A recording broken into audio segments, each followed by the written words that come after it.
Satu lagi rahsia yang saya nak cerita, mereka tak cerita pun pada kita, tuan-tuan, minyak sapi.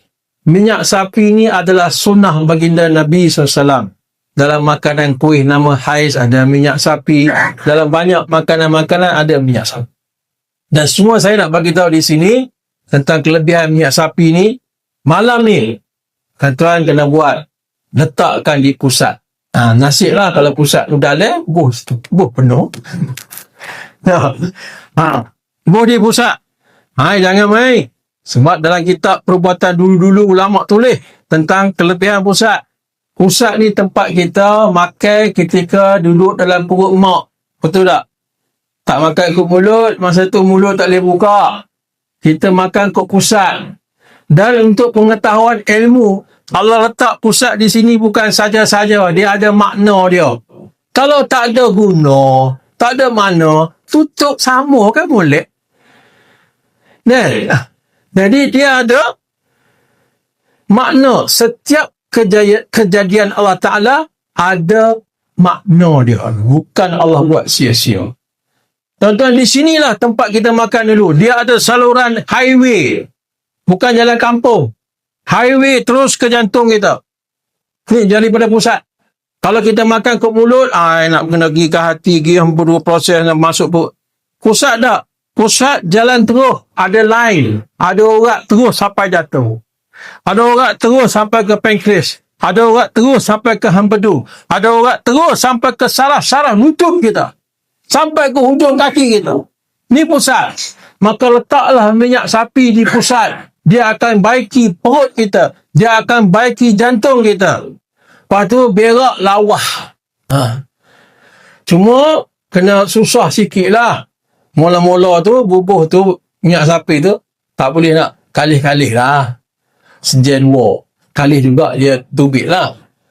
Jadi sejen dua. Lepas 2 jam dia tak ada dah. Dia masuk dah.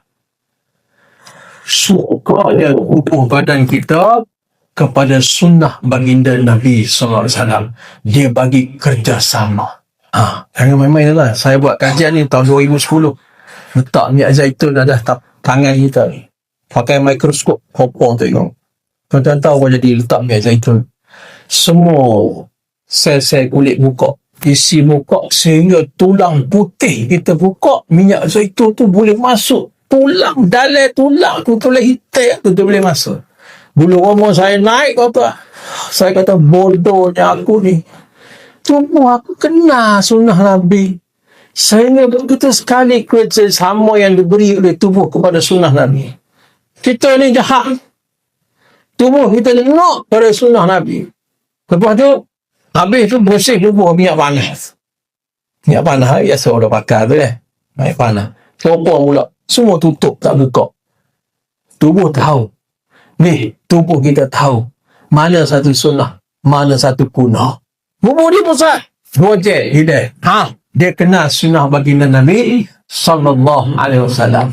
Satu akan dapat bubuh lah, jangan bubuh sehari, lepas tu nak tengok jalan sedap. Takkan dapat. Kita ni jalan tak sedap, kaki kita sakit, lutut sakit, 10 tahun dah, 20 tahun dah.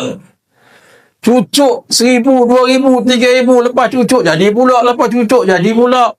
Lama dah sakit kita, tiba-tiba ambil makanan sunnah ni, dalam sehari nak sembuh. Dah, ambil masa juga nak baiki saraf kita, nak baiki lutut kita hak punah, nak hidupkan balik sel-sel baru. Tuan-tuan nak hidupkan sel comel, sel baru ni, ambil masa 3 bulan.